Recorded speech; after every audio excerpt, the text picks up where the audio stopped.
I'm Hannah Blattner, and with me today I have Sean Puente, the student body president. How are you doing today, Sean? Shane, I'm doing great. Shane, I am terribly sorry. That's okay. That is awful. So you're the student body president here at Evangel. Yep. What brought you here?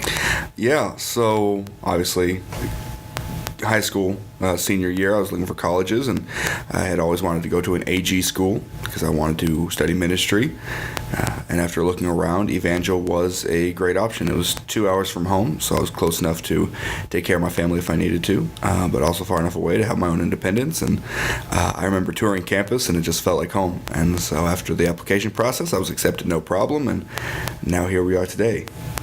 So you left your hometown, and now you're here at Evangel. Was student body president something that was on your mind from the beginning, or was it just something that just kind of God planned out for you and you found out?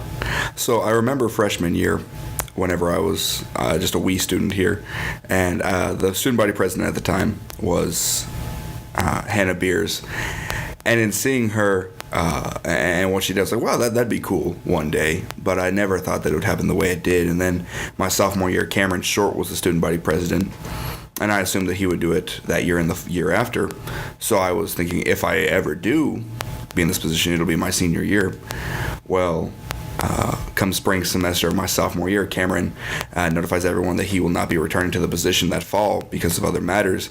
And so suddenly there's a vacancy that I hadn't really anticipated. And so through some prayer and talking to the right people, I figured that this was the spot for me, and one thing led to another, and now I'm in my second term. So hopefully things are going well. Well, hopefully you enjoy it. What's some of your favorite things about student body president? So I think the best part about being in this position is kind of getting to have my hand in a whole bunch of different cookie jars, which sounds strange, but I do get to have a little bit of influence in most things that go on campus, whether it's things that happen in rigs with administration, if it's with the executives there, if it's with the Senate, if it's with AB. Work a little bit with Crosswalk. I'm on the Enactus team. I work on several standalone projects that incorporate different people from across campus. So definitely being able to have that cross-campus experience on a multifaceted level is probably my favorite thing about this position. How do you think it would help you in the future, like say with future careers maybe? The leadership opportunity that I've had in this, and the opportunity to not only lead a team, but learn how to research projects, how to do a needs assessment, and then how to execute a procedure so that you can do the best for the people that you're serving is something that will carry over into any job, whether that's politics in the future, or if that's working in the business world, or if it's working in a church. You need to know how to lead people and how to inspire them, and that's something that I've certainly gained experience from this position.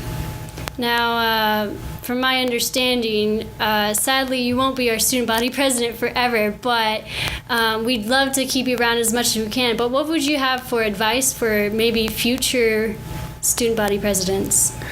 Yeah, so I love this school, and as much as I love this position, I am ready to graduate. So, but whoever steps in after me, I think the things that I would leave with them is, first off, it's something that Starla says to the Crosswalk execs all the time, but we're people first and we're leaders second. And that's something that I had to learn my first year in this position. Was I spent more time than was appropriate pouring into projects and pouring into these things that I felt that I needed to get done, and the responsibilities that I had in this position.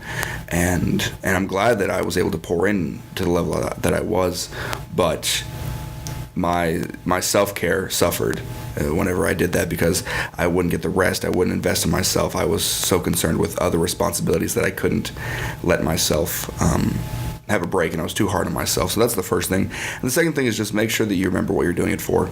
Understand the point of the office. The point of the office isn't a publicity stunt. It's not so that you get to be up on stage and talk to people. It's so that you invest in people. And if you're not investing and inspiring and equipping other leaders, then you're not doing any good. So that's what I would leave with anyone who comes in my place.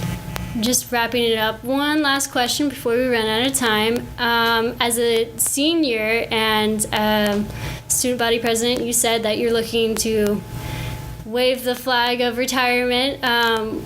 What's your favorite memory that you have from doing this? Oh my favorite memory.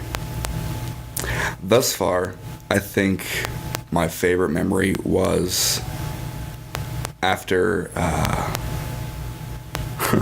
it's probably after this Ignite, whenever Ignite is our big ceremony where all the students, freshmen and returning students, meet on the quad, and we hear from Dr. Taylor and from myself, and I get to give a speech.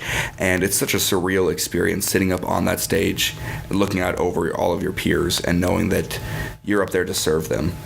And the rallying speeches that Dr. Taylor gave and that I hope that I gave, and hearing the students cheer is just knowing that you're inspiring people and that people are receptive to what you're hearing is the best feeling in the world. So probably that moment of knowing that I was there for the right reasons and doing the right thing was probably the most genuine and most authentic moment that I've had in this office. All right. Well, thank you so much for your time, Shane. It's been a pleasure having you around. Absolutely. Thank you for having me.